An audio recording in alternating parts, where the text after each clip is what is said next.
Let us consider, for example, an electric fan. If it were possible for us to enter the mind of the person who invented this product, we might see a desire or an intent to circulate or move air, thus producing a cooling effect. This intent would be established both as the desired end or result and the predetermined purpose for the product, which is the first stage of production. After the purpose of the product has been determined, the second stage of production follows, which is the development of a design to produce the function that will fulfill the purpose. The design dictates the necessary components and materials for production, which is then incorporated into the product's specifications. When all the drawings, specifications, and designs are completed and the materials have been procured, production can begin. It is essential to note that the production of the product does not begin until the purpose for the product has been established, and the success of the project is not determined until the product does exactly what its purpose requires.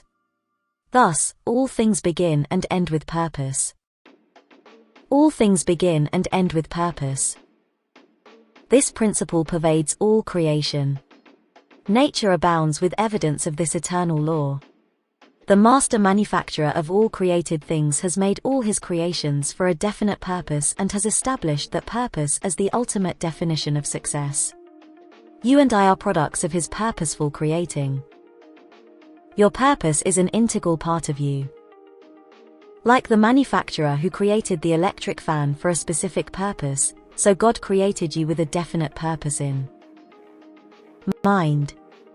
Your existence is evidence that this generation needs something that your life contains. You are the creation that can meet God's desired result. Consummating that purpose does not just happen as a byproduct of life. You are responsible for the intentional fulfillment of your purpose so the world may benefit from your contribution, just like millions of people are benefiting from the purpose of the electric fan. In essence, you were born for a purpose and with a purpose. Your personal fulfillment is possible only insofar as you complete your destiny. The discovery of your personal purpose and its relationship to God's universal purpose must be the basis from which you live. You must strive to be who you were born to be.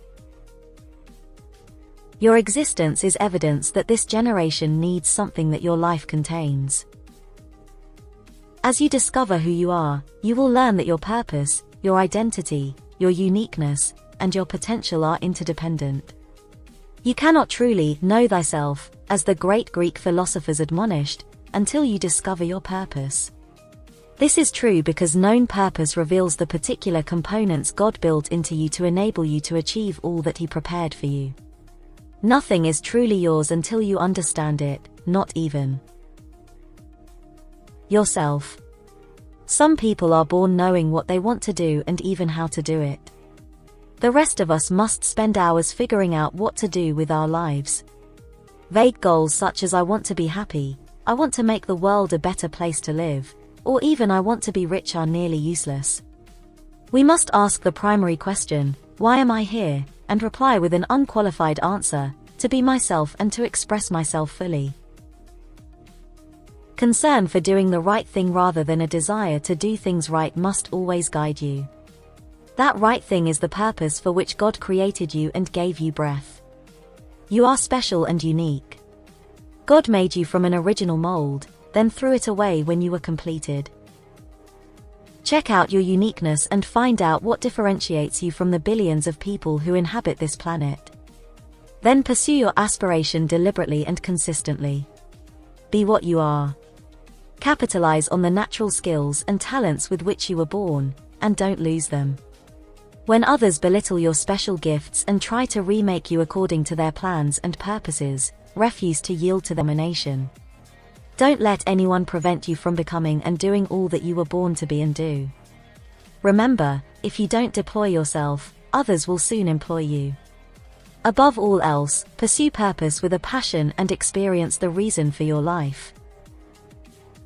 The purposes of a man's heart are deep waters, but a man of understanding draws them out. Proverbs Hours Minutes 25. Principles. 1. The human need for personal meaning and satisfaction is universal. 2. Personal fulfillment is the only true measure of success. 3. Fulfilling purpose must be the primary goal of every person. 4. Everything in life has a purpose. 5. Purpose is the original intent in the mind of the creator that motivated him to create a particular item. 6. Purpose always precedes production. 7. All things begin and end with purpose. 8. God created you with a definite purpose in mind. Chapter 2. The nature of purpose. Plans may change, but purpose is constant. When a child opens a package and finds a new toy that is not familiar to her, she will either sit and look at it for a while, trying to figure it out, or she will take it to her mommy or daddy and ask, "What is this? How does it work?" With both questions, she is trying to determine the nature of the toy, what makes it fun to play with. This desire to understand the nature of something is an important part of learning. The nature of a thing, by definition, is the particular combination of qualities belonging to a person, animal, thing, or class by birth, origin, or constitution, or the instincts or inherent tendencies that direct its conduct. Thus, a study of the nature of purpose will reveal both the qualities that belong to purpose and the inherent tendencies that affect its behavior. Understanding the purpose is an important prelude to discovering God's purpose for our lives. Purpose is inherent. When a manufacturer creates a new product, he lets the product's intended use govern the design, function, and nature of the product so that the fulfillment of its purpose is inseparably built into it. Purpose predicts the nature of something, and nature is that which a product inherently is.